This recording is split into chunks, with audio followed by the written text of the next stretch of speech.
Buenas noches, Alan. Qué bueno poder saludar a todos los hermanos de Bitácora, especialmente a todos los que están a través de todo el continente y más allá, hacia otros lugares también. Excelente, ya tenemos mucha gente comentando, enviándole saludos al apóstol Darío desde muchas partes del continente, así como lo dices. Hemos recibido muchos comentarios durante la semana pasada, y tenemos una gran expectativa de qué es lo que el Señor nos va a hablar en esta segunda parte a través de tu vida, que ha sido una gran bendición. Así que, bueno, bienvenido a Bitácora nuevamente. Te damos las gracias por tu tiempo y por estar con nosotros. Y ya sabes, te cedo el tiempo para que... Gracias, Alan. Para que le des. Yo voy a estar detrás de cámara. Cualquier cosa, estoy para servirte, ya sabes. Gracias. Bendiciones a todos ustedes, hermanos. Qué bueno poder de nuevo decírselos. Estamos gozosos de poder estar con ustedes en esta transmisión y esta segunda parte del tema de escatología. La palabra escatología, para los que no estuvieron la semana pasada, es el estudio de los tiempos finales. Y hoy vamos a estar tocando ya una segunda parte. La primera parte la estuvimos viendo desde la perspectiva de todas las cosas que van a ocurrir como previos a los tiempos escatológicos, y pudimos meternos dentro de la gran pregunta acerca del perfil del anticristo. En realidad, la palabra de Dios claramente nos enseña de que han habido muchos anticristos a través de todo el tiempo y todas las edades. Desde el tiempo bíblico, desde el tiempo de Pablo, encontramos nosotros de que siempre ha habido un anticristo. Han habido anticristos a través de todo el tiempo, personas que llenan el perfil, personas que están bajo el poder del anticristo, el espíritu del anticristo, que están bajo la unción satánica. Y a través de todo el tiempo, aún dentro del mismo siglo XX, encontramos nosotros gente como Hitler, Stalin, Lenin, Mao Zedong, gente que tenía el perfil verdaderamente del anticristo y hicieron estragos en sus áreas de influencia. Y hoy lo que quiero donde poder iniciar, quiero comenzar en 1 Pedro, en el capítulo número 1, versículo 6, porque realmente para muchas personas que quieren entender este tiempo, el tiempo del anticristo, paralelamente al tiempo del anticristo, nosotros sabemos de que va a estar el evento, como lo hemos llamado, la gran tribulación. La semana pasada entendimos de que la gran tribulación viene al inicio de los tiempos finales. Al inicio de los tiempos finales, y ahí es donde se manifiesta el anticristo. Y hoy quisiera realmente poder meterme por unos minutitos en el concepto, qué es lo que ocurre durante la gran tribulación y cuál es la razón, porque tenemos que entender de que nada ocurre que no haya sido preparado, no haya sido coordinado, no haya sido bien trazado. Y aquí en 1 Pedro, capítulo número 1, versículo número 6, dice: por lo cual vosotros os alegráis, estando al presente un poco de tiempo ser afligidos, note aquí, en diversas pruebas, si es necesario, para que la prueba de vuestra fe, mucho más preciosa que el oro, el cual perece, bien que sea probado con fuego, sea hallada en alabanza y en gloria y en honra cuando Jesucristo sea manifestado. Y sabemos de que este es un pasaje escatológico porque nos lo termina diciendo ahí en el versículo 7, cuando Jesucristo en gloria sea manifestado. Y sabemos que eso está refiriéndose a la segunda venida. Ahora, aquí entendemos de que hay una cosa que la palabra de Dios nos dice, que debemos de nosotros estar descansados. Imagínense, aquí usa la palabra alegraos cuando os halléis en diversas pruebas. Pero cuando estamos en una tremenda prueba, para muchos de nosotros tenemos el pensamiento de que la prueba está durando más de lo que debería durar. Lo que sí sabemos y la certeza de esto es de que la palabra de Dios dice aquí en 1 Pedro 1:6, dice que por un poco de tiempo. Naturalmente sabemos de que la medida del tiempo para Dios es muy diferente a la medida del tiempo para el hombre. Y cuando Dios mide el tiempo, Dios lo considera dentro de una perspectiva muy diferente. Y nosotros tenemos que ver de que Dios está midiendo su tiempo aquí y Dios lo mide y sé de que hay muchísimos estudios, muchísimas teorías acerca del tiempo, no solo la posición de la tribulación dentro del concepto escatológico, sino la duración de los tiempos de la gran tribulación. La cosa es esta, aquí es donde hago esta pregunta. ¿Por qué es que la gente dice 7 años cuando la Biblia solamente habla de periodo de 3 años y medio?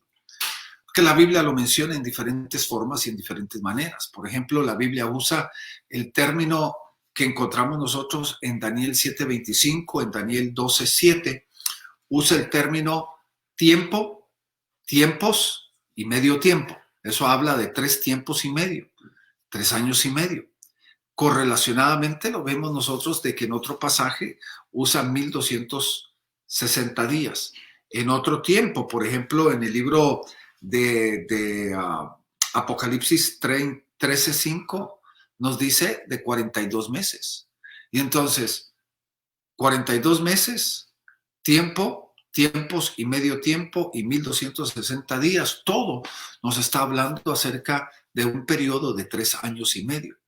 Ahora, es bien importante entender esto, de que para esto hay tiempo. La palabra de Dios nos dice, y para esto hay tiempo. Donde se ha confundido mucha gente, y no tengo tiempo de meterme en esto, es las 70 semanas de Daniel, que en realidad cuando uno lee en el libro de Daniel las 70 semanas, uno tiene que entender de que esa es una profecía que Dios ha dado directa y singularmente para su pueblo, el pueblo de Israel. Escatológicamente también dentro de esto, porque si leemos muchísimos pasajes en Salmos, muchísimos en Ezequiel, muchísimos en Isaías, vamos a entender de que muchos de esos pasajes son singularmente sobre Israel. Y cuando dentro de vamos a decir, la unidad de la iglesia con Israel, podemos ver de que hay tiempos en los cuales se unen estos dos paralelismos dentro de los tiempos escatológicos, y esto es bien importante poder entenderlo. Ahora, ¿qué es realmente la gran tribulación?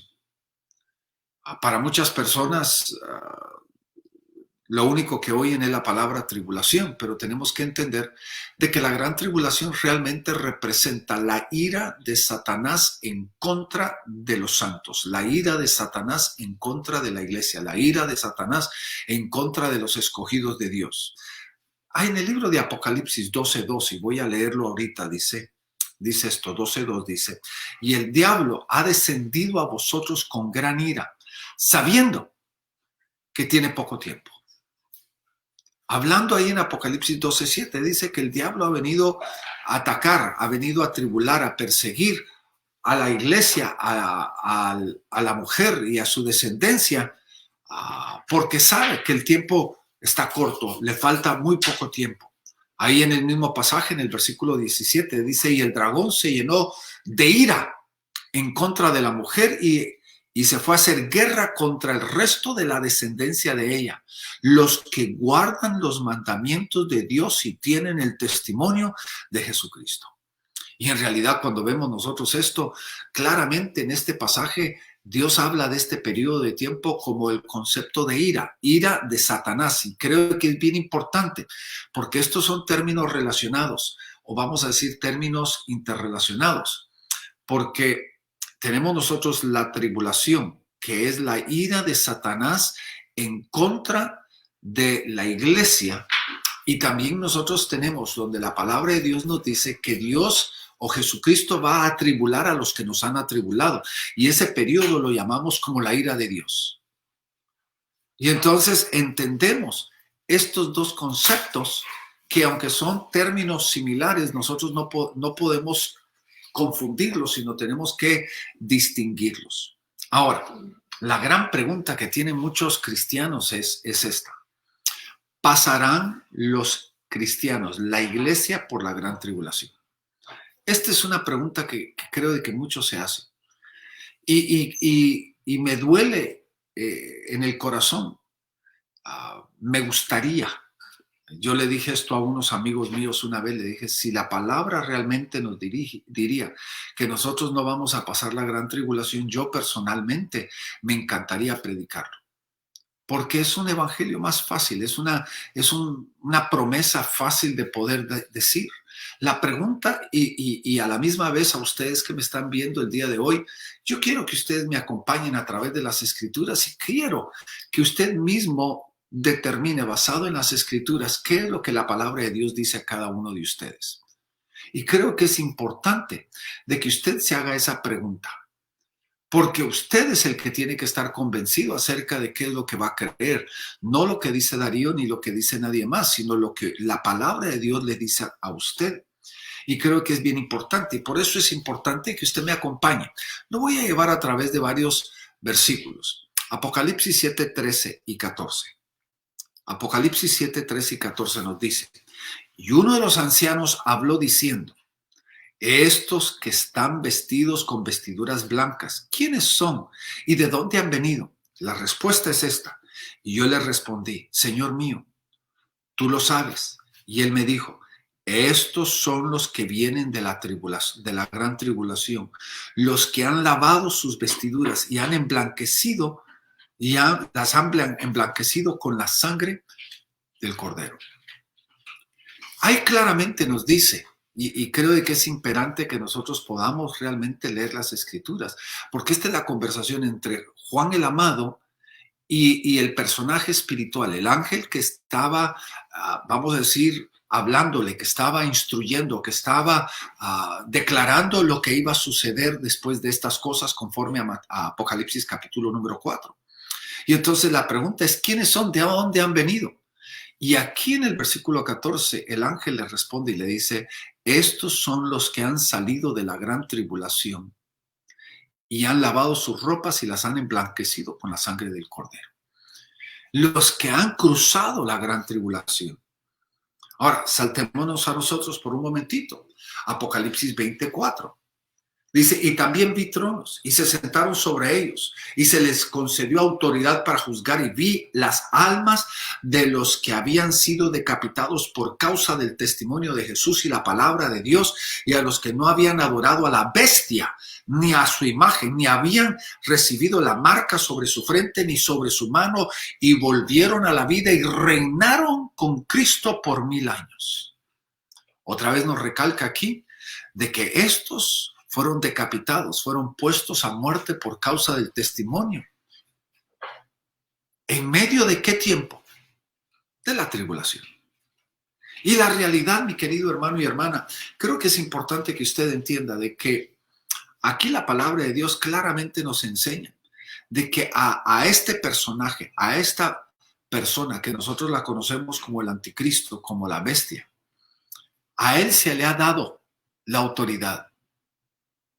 Dios le ha dado a él la autoridad para poder atormentar, para poder perseguir, para poder atribular al pueblo de Dios. Ahora, esto es bien importante, porque la pregunta es, ¿para qué entonces es la gran tribulación? ¿Para qué es entonces? ¿Para qué? Porque creo que nosotros debemos de preguntarnos si es simplemente una acción sadomasoquista, es una acción para tratar de, vamos a decir, herir, adolorer, angustiar a alguien, o tiene un propósito este proceso de tiempo. ¿Cuál es el propósito? Y creo de que claramente vamos a entender varias cosas. La primera que quiero que usted se lleve el día de hoy es esta. 1 Tesalonicenses 3, 3 y 4. Nos dice acerca de este tiempo, y voy a simplemente dar la frase por causa del tiempo. Dice la frase ahí, dice: para esto hemos sido destinados. Que nosotros hemos sido puestos para esto. Ahora, muchos creyentes alrededor del mundo, muchos pastores, muchos de ustedes me imagino que han usado esta frase, que Dios está buscando una iglesia sin mancha ni arruga. Según Pedro 3:14 nos lo dice, sin mancha y arruga. La pregunta que creo que es bien importante que usted se haga hoy es esta.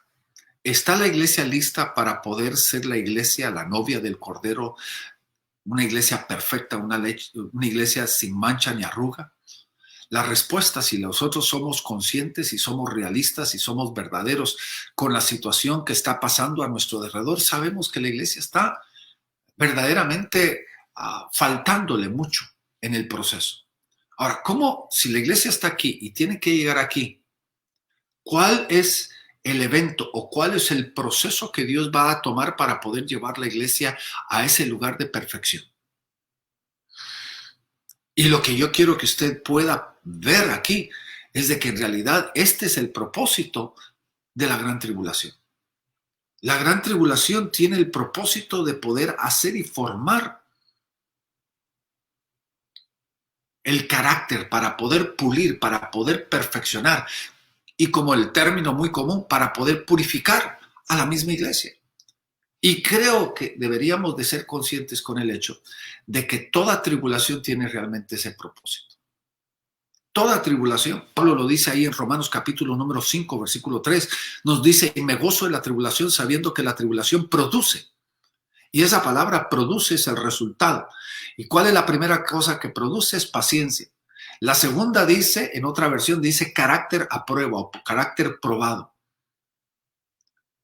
Lo que hace la tribulación es crea paciencia y carácter probado, y la tercera cosa, esperanza. Y después dice: la esperanza no avergüenza porque el amor de Dios ha sido derramado dentro de nuestros corazones.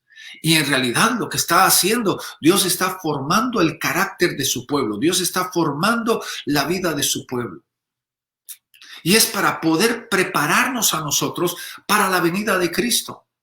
Acompáñame a Daniel capítulo 11, versículo 35. Y yo creo que aquí claramente nos lo dice. No creo de que pueda haber nadie que pueda ignorar estos versículos. Note lo que dice el versículo 35, dice: y también algunos de los entendidos, que son los escogidos, caerán a fin de ser refinados, purificados y emblanquecidos hasta el tiempo del fin. Ahí está la escatología, porque aún está por venir el tiempo señalado. Para poder ser tres cosas: refinados, purificados y emblanquecidos, para poder llevarlos hasta el tiempo del fin. Y aquí nos lo recalca, Isaías 48:10 nos lo dice también, y nos lo está recalcando porque creo que es importante que la palabra de Dios nos lo está recalcando. En el libro de Santiago, capítulo número 1, Santiago capítulo número 1 nos dice esto en el versículo número 4, nos dice esto: versículo número 2 dice: hermanos míos, tened por sumo gozo cuando halláis en diversas pruebas, sabiendo que la prueba de vuestra fe obra paciencia. Ahí está el primer resultado. Mas tenga la paciencia su obra perfecta, para que seáis ¿qué? Perfectos y cabales, sin que os falte cosa alguna. Perfectos y cabales, sin que os falte cosa alguna. ¿Qué es lo que produce la prueba? ¿Qué es lo que produce la tribulación? ¿Qué es lo que produce la aflicción? Dice que produce de que nosotros seamos formados, perfeccionados, purificados, para que podamos nosotros ser perfectos cuando venga nuestro Señor Jesucristo. Y es importante de que nosotros entendamos de que realmente lo que Dios está haciendo no es simplemente para prepararnos para su venida, para ser la novia, sino también Él quiere que nosotros reinemos. Y la palabra de Dios habla acerca del peso de la tribulación. La cantidad de la tribulación también va a determinar la dignidad en el proceso que nosotros podemos reinar con Cristo. Note lo que dice 2 Timoteo 2:12, que si perseveramos, también reinaremos con Él. Ahora, corte este versículo en varias partes y pregúntese: ¿qué pasa si nosotros no perseveramos? No podemos reinar con Él. 2 Tesalonicenses 1, 4 y 5, que es otro pasaje muy conocido acerca de la tribulación. Dice: las persecuciones y aflicciones que soportáis, y esta es la señal evidente del juicio de Dios, para que seáis tenidos por dignos del reino.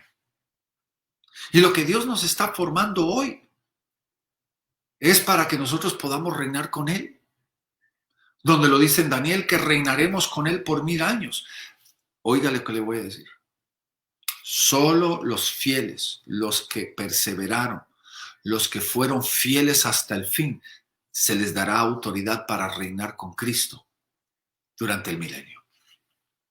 Ahora, ¿cuándo viene la gran tribulación? Ya lo vimos previamente la semana pasada. ¿Cuándo viene la gran tribulación?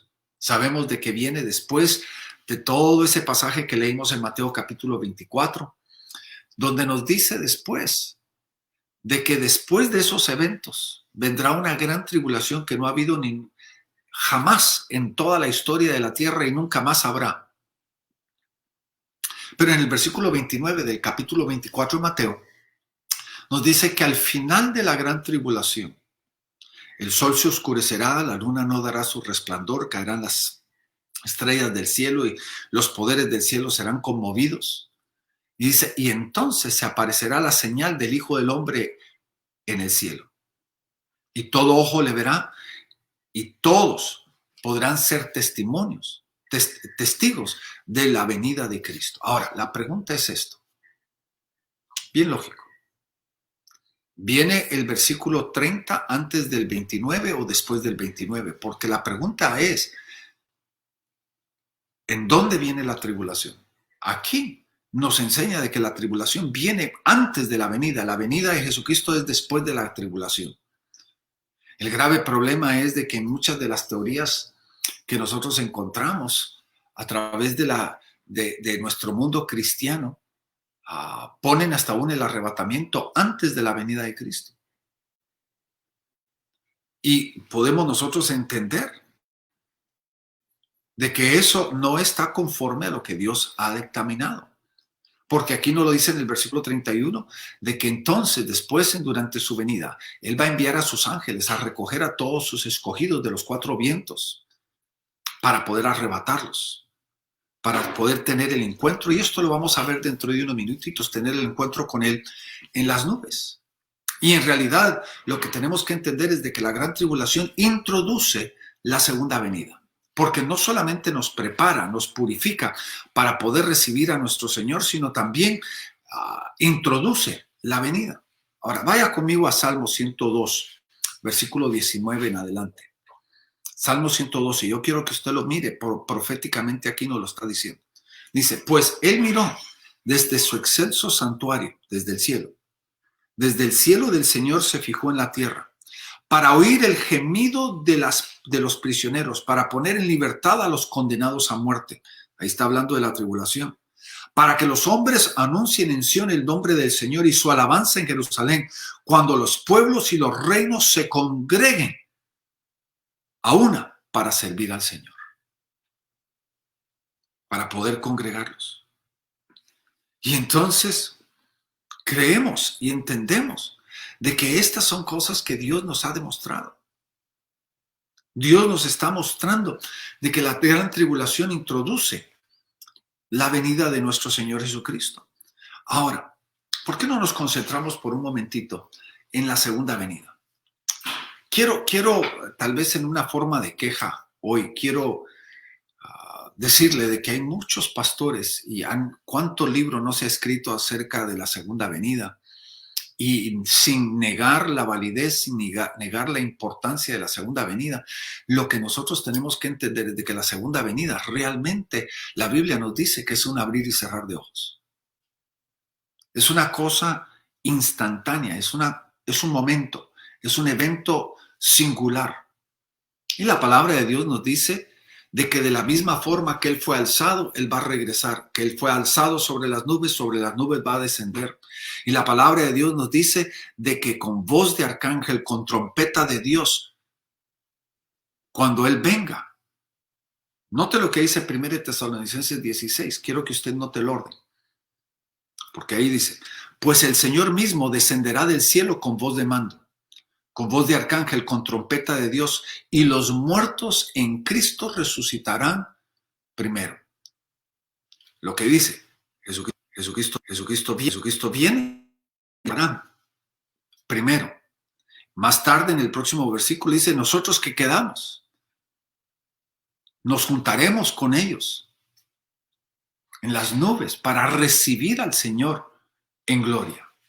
Ahora, aquí es donde yo me quiero meter a la gran controversia que encontramos nosotros en el cuerpo de Cristo, y yo creo de que no podemos evadir eso el día de hoy, meternos a un poquito de controversia, porque el término más común que yo oigo o que yo escucho a través de todo el mundo es este.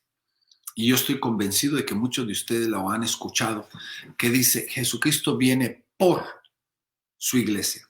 Jesucristo viene por su iglesia.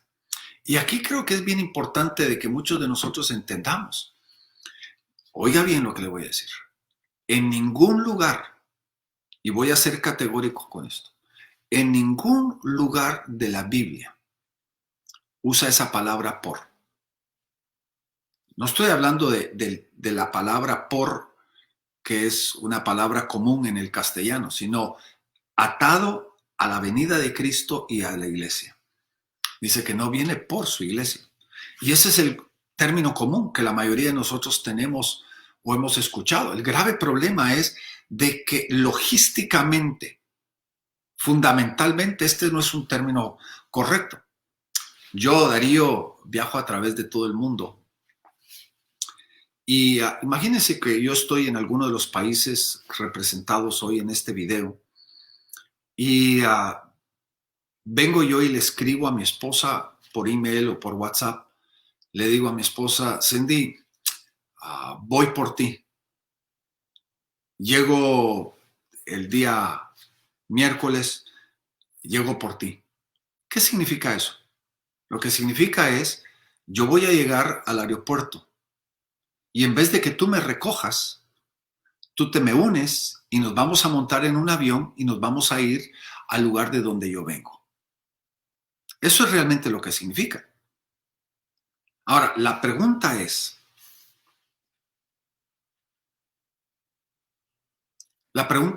¿cuál es la respuesta bíblica? ¿Qué es lo que la palabra de Dios dice? ¿Por qué no me acompaña el libro de Juan, capítulo 14? Juan 14. Y quiero que veamos dos versículos rápidamente, porque quiero simplemente ponerle el fundamento, que la palabra de Dios dice de que en boca de 2 o 3 testigos consta toda ley. Que para que yo pueda probar este principio, tengo que hacerlo basado en la boca de 2 o 3 testigos. Pero acompáñame, yo le voy a dar más. Juan 14, 18. Note lo que dice ahí. Vendré a vosotros. Vendré a vosotros. No por vosotros, sino a vosotros. Versículo 20.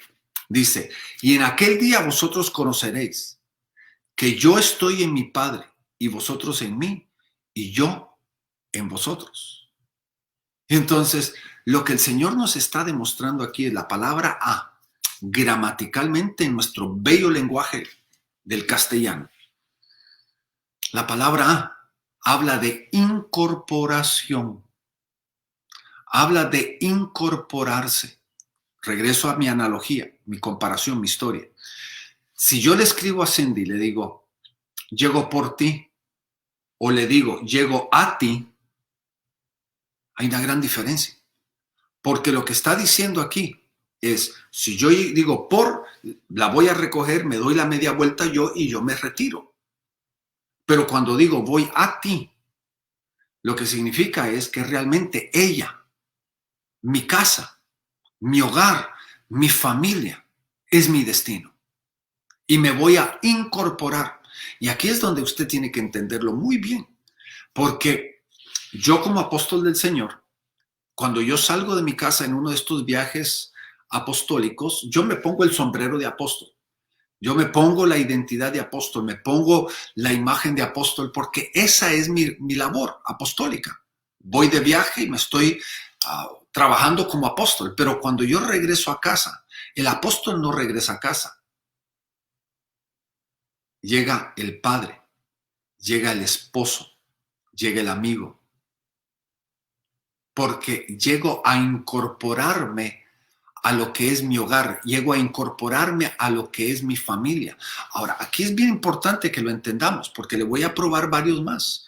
Porque Jesucristo no viene a llevarse a la iglesia aún más allá, sino viene a incorporarse a su iglesia, a tomar su lugar dentro de la iglesia, a poder tomar el lugar que le corresponde dentro de su hogar. Ahora, acompáñenme. Apocalipsis 2.5. Apocalipsis 2.5.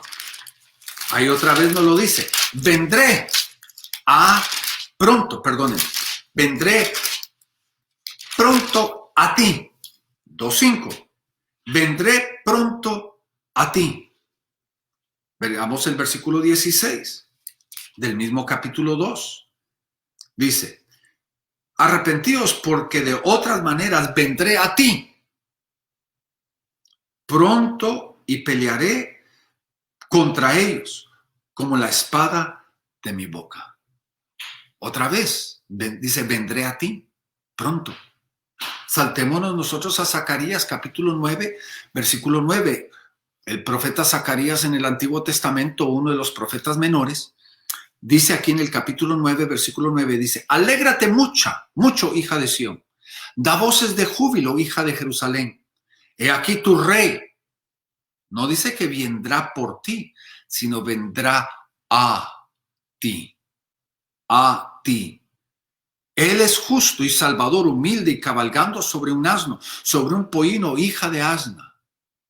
Ahora, ¿por qué es importante esto? Porque esta palabra gramatical nos demuestra la gran diferencia.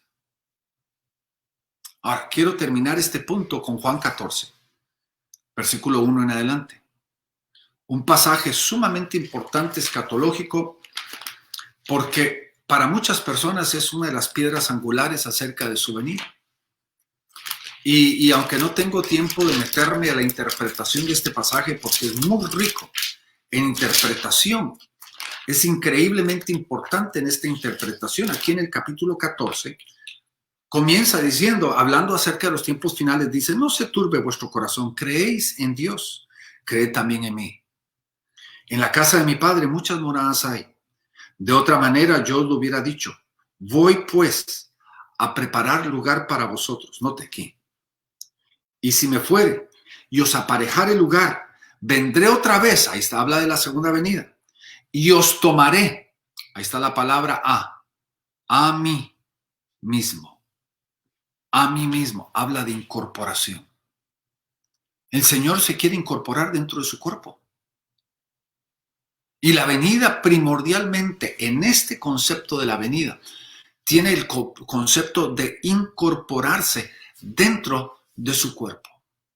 Y en realidad la palabra de Dios nos lo dice que esto va a ocurrir después de la venida. La venida viene y el arrebatamiento, y tal vez ahorita podría parecer un poquito incongruente lo que estamos diciendo, pero quiero que me acompañe por unos segunditos así. Vaya conmigo a 1 Corintios 15, 52. Dice, en un momento, en un abrir y cerrar de ojos, al final de la trompeta, porque se tocará la trompeta y los muertos serán resucitados incorruptibles, y nosotros seremos transformados. Recuerda, en un abrir y cerrar de ojos, esa es la venida de Cristo. Y cuando la trompeta toque, dice, los muertos resucitarán y nosotros seremos transformados. Tan importante que entienda la venida y el arrebatamiento. Y en realidad, aquí nos lo dice en Colosenses 3:4, y este es un pasaje muy conocido. Dice, cuando Cristo, nuestra vida, sea manifestado, la segunda venida, entonces vosotros también seréis manifestados con Él en gloria. Y la palabra gloria ahí no está hablando de ese alzamiento en los aires, sino la palabra de gloria está hablando de la condición de gloria, la glorificación de nuestros cuerpos. Ahora, ¿cómo funciona esto del arrebatamiento entonces? Porque sabemos de que el arrebatamiento es lo que consideramos nosotros es cuando el cuerpo de Cristo, los creyentes, los cristianos, conforme a lo que se dice, van a desaparecer y van a ser alzados al cielo para unirse con el Señor en el cielo. Ahora, la pregunta es esta. ¿Qué dice la palabra de Dios acerca del arrebatamiento? En primer lugar, Usted tiene que entender de que la palabra rapto y arrebatamiento no son palabras comunes en las Escrituras. La palabra arrebatamiento, con sus varios derivados, aparece lo más 2 veces en las Escrituras. Y la palabra rapto realmente no existe ese concepto. La pregunta es, ¿qué realmente pasa con la palabra o el proceso del arrebatamiento? Y quiero llevarlos a esa definición. Y quiero pedirle que usted me acompañe ahí a 1 Tesalonicenses 4:17.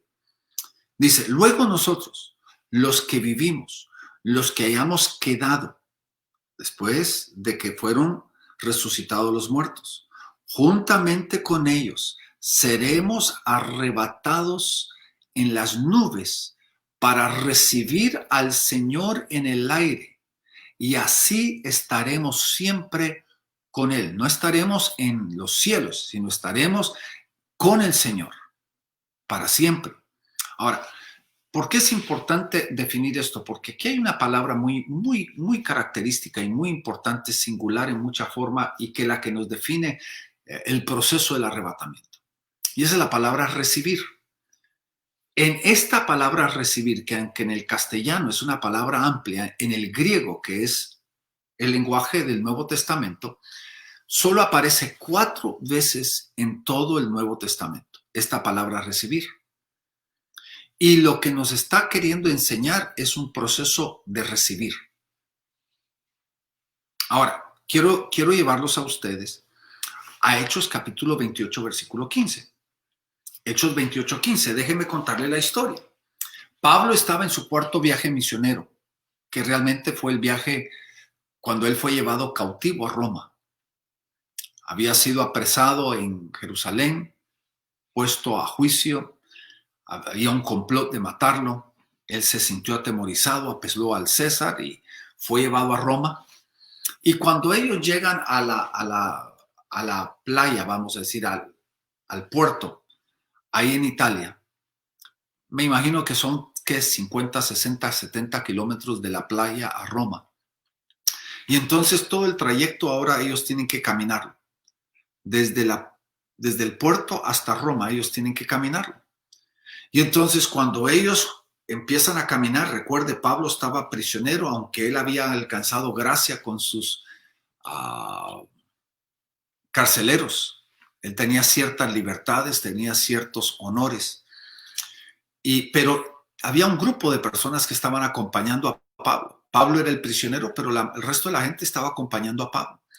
Y entonces Pablo se está encaminando a Roma. Y cuando la iglesia de Roma escucha de que Pablo ya está en camino a Roma, un grupo de la iglesia de Roma sale al encuentro de Pablo.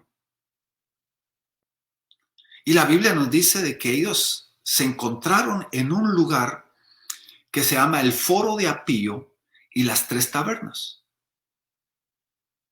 Los hermanos vienen de Roma, Pablo viene del puerto en camino a Roma, y se encuentran en este lugar, el Foro de Apio y las 3 tabernas. Ahora, ¿qué significa ese encuentro?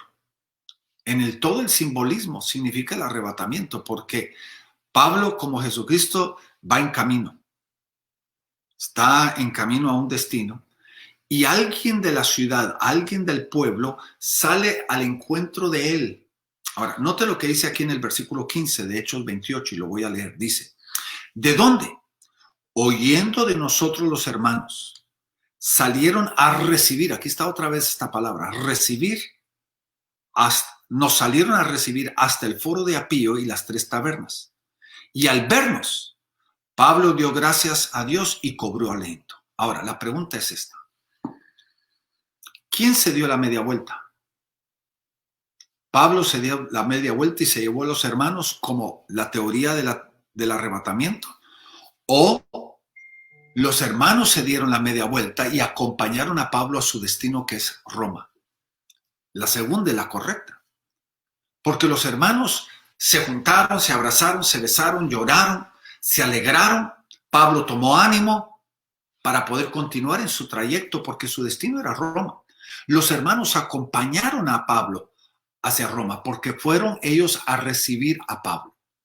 Así como Pablo nos dice a nosotros que nosotros recibiremos al Señor en las nubes para darnos la media vuelta y acompañar a nuestro Señor de regreso en su venida campal, en su venida de gloria, en su venida como Rey de Reyes y Señor de Señores, que la palabra de Dios nos lo dice tan a menudo. Otro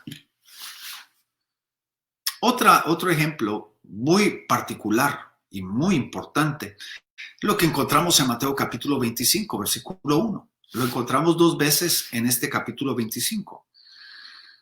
Y esta historia es la que nosotros todos conocemos, que es la historia de las 10 vírgenes. La historia de las 10 vírgenes, que aquí nos habla acerca de varias cosas bien importantes, y también les voy a dar un bombazo a los que me están escuchando aquí. Si usted me acompaña aquí al capítulo 25 de Mateo, versículo número 1, dice: entonces, el reino de los cielos es semejante a 10 vírgenes, que tomando sus lámparas salieron a recibir al esposo. Ahora, aquí es donde tenemos que entender. De la misma forma que Pablo venía del puerto en camino a Roma, Jesús viene de su trono en el cielo a la tierra. En este caso, el novio viene de su casa. Y recuerde que el novio representa a Cristo. Viene de su casa y va a un destino que se llama la casa de la novia. Ahora, ¿qué hacen las 10 vírgenes? ¿Cuál es la labor de las 10 vírgenes? Estar apercibidas, estar despiertas, estar listas. ¿Para ir a qué? Recibir al novio. Ahora, el novio no se da la media vuelta y acompaña a las 10 vírgenes a su casa, sino las que se dan la media vuelta son las vírgenes y acompañan al novio a la casa de la novia. Y esto es bien importante porque es la palabra recibir de nuevo.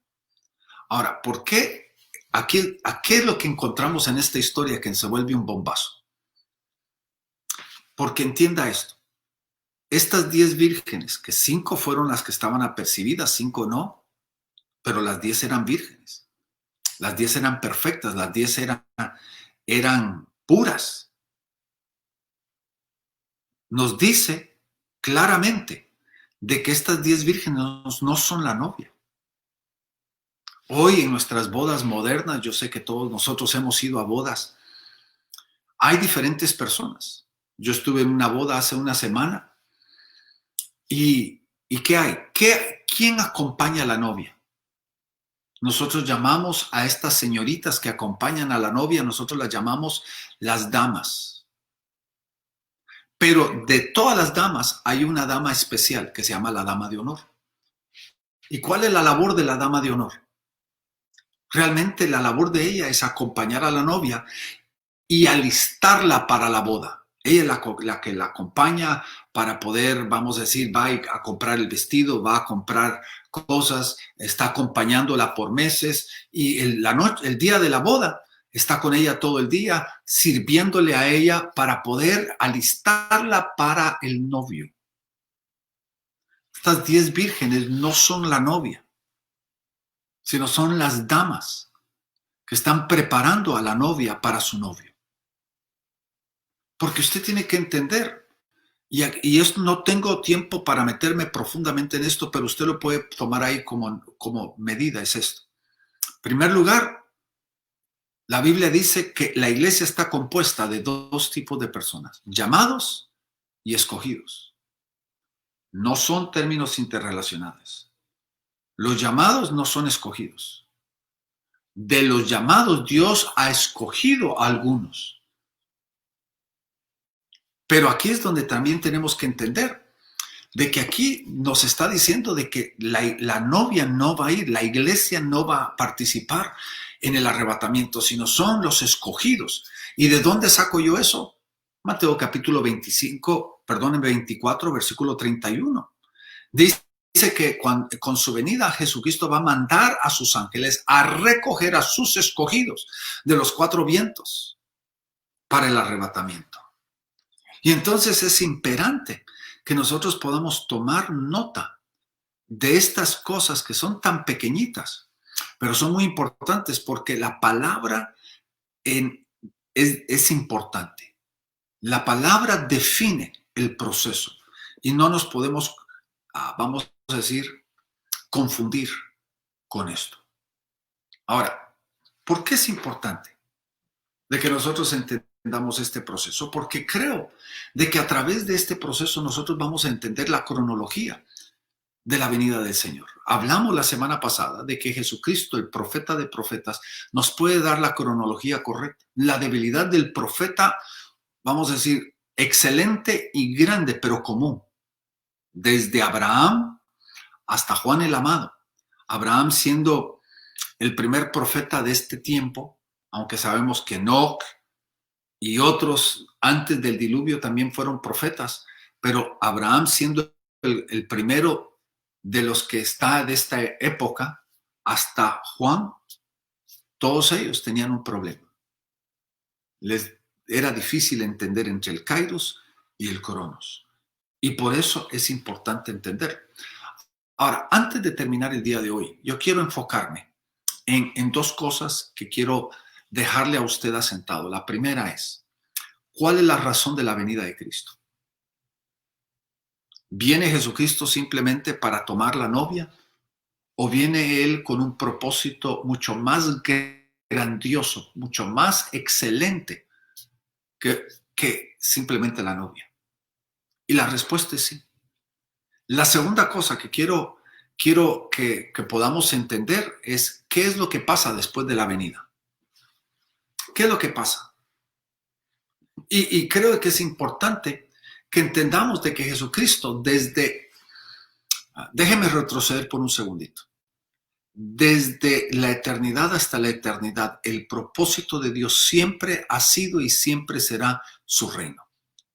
El mensaje que fue enseñado con Abraham, el mensaje que fue establecido con Israel, cuando Dios estableció a Israel y lo llamó desde Egipto, le dijo, tú eres un pueblo de reinado. Tú eres una nación santa, un reino para Dios. Y lo mismo encontramos nosotros en el mensaje que Jesucristo nos dio a nosotros 3 años y medio. Los mensajes de todos los apóstoles, todos tienen que ver con el reino. Ahora, ¿qué es lo que Jesucristo viene a hacer? El destino, el objetivo final de Jesucristo es el reino. El reino. Aquí ahora, sobre toda la creación, Él va a establecer su reino. Pero viene con un propósito. Y la palabra de Dios nos dice, y como le digo, nos hemos enfocado tanto en las bodas del Cordero, que tal vez nosotros hemos ignorado las otras cosas que son tan importantes. Por ejemplo, Segunda de Tesalonicenses 1:8. Segunda de Tesalonicenses 1:8 nos dice esto. Nos dice, para retribuir a los que no conocieron a Dios. Podríamos decir que una de las cosas que Él va a hacer, Él va a retribuir, va a pagar, pero entienda esto, mi querido hermano. La Biblia habla de la recompensa, del galardón, pero también la palabra retribución significa va a venir a pagar deudas. Retribución habla de deudas. Ahora, acompáñame. Segunda de Tesalonicenses 1, 6 y 7. Segunda de Tesalonicenses 1, 6 y 7. Dice aquí, porque es justo para con Dios pagar con tribulación. Recuerde lo que yo le dije. Hay una tribulación de Satanás y hay una tribulación de Dios. Hay una ira de Satanás, que es la misma tribulación de Satanás, y la tribulación de Dios también se llama la ira de Dios. Ahora, aquí dice, porque es justo para con Dios pagar con tribulación a los que os atribulan. A los que os atribulan. Entonces, los que atribularon a su pueblo durante la gran tribulación, ahora entrarán a tribulación. Pero ¿quién es el autor de esa tribulación? Es Dios. Ahora veamos el versículo 7. Y a vosotros, que sois atribulados. Aquí viene, entienda esto. Esto no puede ocurrir si usted no es atribulado. Dice, y a vosotros que sois atribulados, daros reposo con nosotros. ¿Se recuerda tanto versículo que la Biblia habla de que podemos entrar al reposo de Dios? Aquí nos dice de que no puede haber reposo sin tribulación. La tribulación es la que nos introduce al reposo. Daros reposo con nosotros cuando sea revelado del cielo el Señor Jesús con los ángeles poderosos. Cuando Jesucristo venga desde el cielo, viene primero a atribular a los que nos han atribulado y a darnos a nosotros descanso. A los que hemos sido atribulados, darnos a nosotros descanso. Apocalipsis 13:10. Dice, y el que lleva a cautividad irá en cautividad. ¿Qué dice aquí? Los que nos atribularon, ahora van a ser atribulados. Los que nos llevaron a cautividad, ahora ellos van a ser llevados cautivos. Y el que a espada matare, a espada debe de ser muerto. Note. Y aquí está la paciencia y la fe de los santos. Ahí vamos a ver nosotros de que Dios nos dijo a nosotros, mía es la venganza. Ahí es donde nosotros podemos entender de que esos años de tribulación que la iglesia fue sometida, Dios vendrá a atribular a los que nos han atribulado y a nosotros darnos descanso. Y aquí va a ser, dice, la paciencia y la fe de los santos. Capítulo 16 de Apocalipsis, versículo 6. Note, por cuanto ellos derramaron la sangre de los santos y los profetas, y tú les has dado de beber sangre, pues se lo merecen. 3 versículos que nos dicen que Jesucristo viene y en el proceso de su venida viene a pagar deudas, a retribuir, a pagar las deudas que están pendientes. Y a nosotros, eventualmente, nos va a recompensar y nos va a dar el galardón que Él nos está prometiendo. La segunda razón de su venida. La segunda razón de su venida es para librar a Israel. Vaya conmigo al libro de Isaías, capítulo 51, versículos 22 y 23. Isaías 51, 22 y 23 dice, así dice tu Señor, Jehová y tu Dios. Note, el cual aboga la causa de su pueblo. Aboga, defiende, como abogado, la causa de su pueblo. Aquí he quitado de tu mano el cáliz del aturdimiento, el cáliz de la tribulación, los sentimientos del cáliz de mi ira. Nunca más las beberás. Y lo pondré en la mano de tus angustiadores que dijeron a tu alma, póstrate para que te pasemos. Y tú pusiste tu cuerpo como tierra y como calle a los que te pasaban.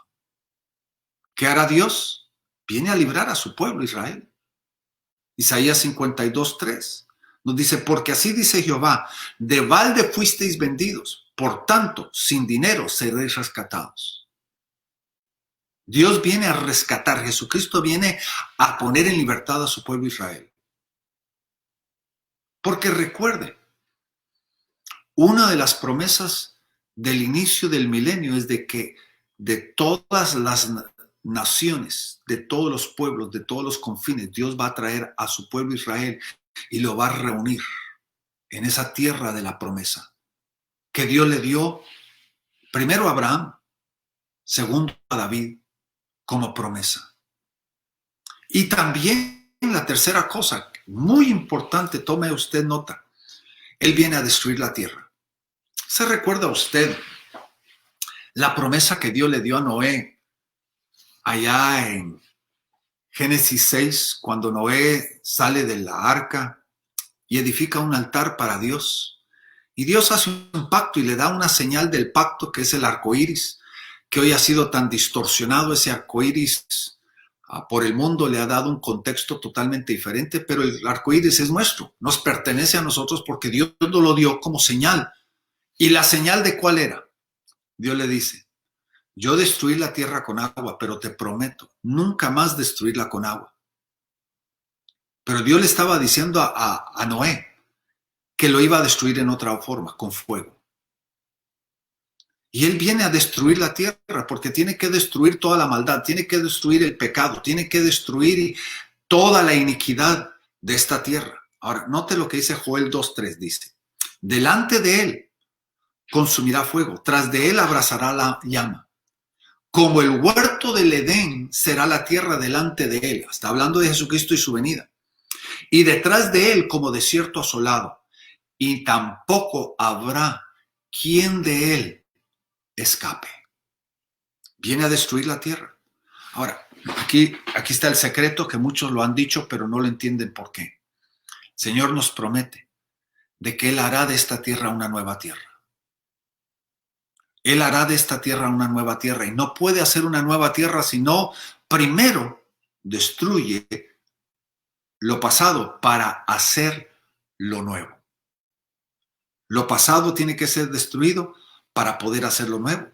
Y esto nos lo promete varias veces a través de diferentes formas. Note lo que dice Salmos 53.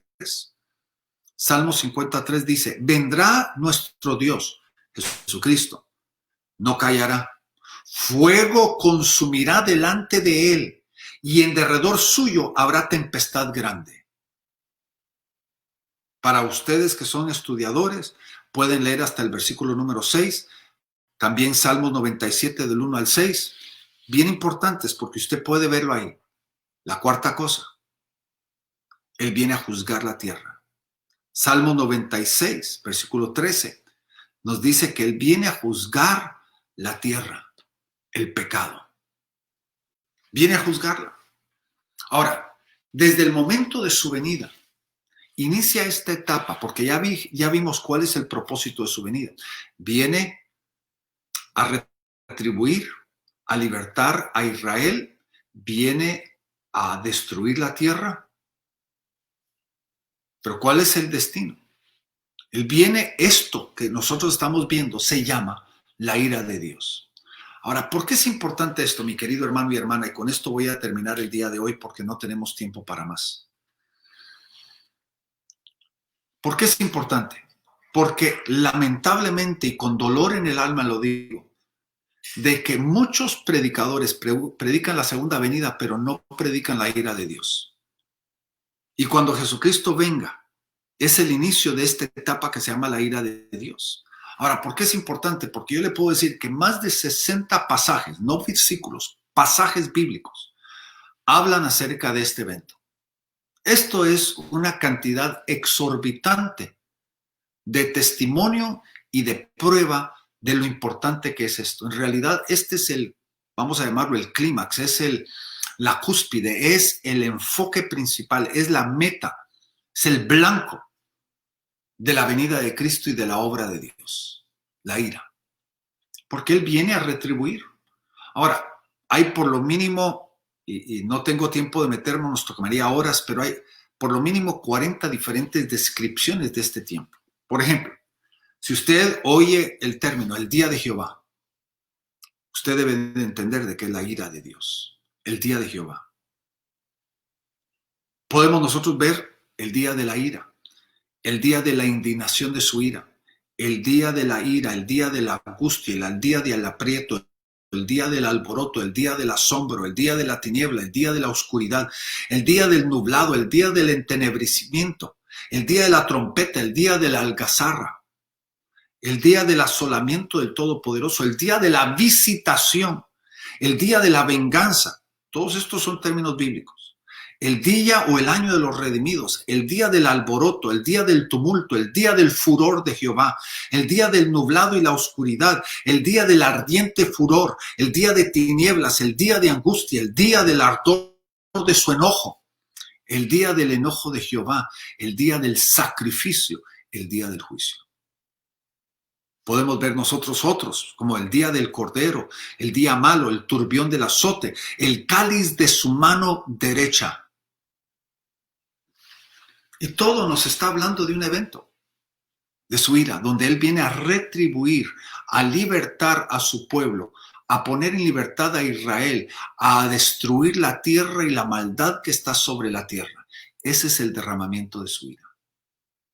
Ahora, ¿cuál es el último objetivo de Jesucristo en su venida? Tiene su puesta, recuerde, días antes de la crucifixión, Él puso su mirada como flecha a Jerusalén, dice la palabra. En el día de la ira también pondrá su mirada hacia Jerusalén. Porque Jerusalén es la ciudad de la promesa, es la ciudad del pacto, es la ciudad eternal, es la ciudad del reino de Dios donde Jesucristo va a reinar. Y podríamos nosotros estudiar profundamente el final de este tiempo llamado la ira, que muchos la conocemos como la batalla de Armagedón. La batalla de Armagedón. Y en la batalla de Armagedón, Dios va a hacer la última acción para poner en libertad a Jerusalén y a Israel y a la misma vez destruir los ejércitos de esta tierra. Porque dice que los ejércitos del mundo vendrán para pelear contra el Cordero, y lo hemos cantado. Pelearán contra el Cordero y el Cordero los vencerá porque es Rey de Reyes, Señor de Señores.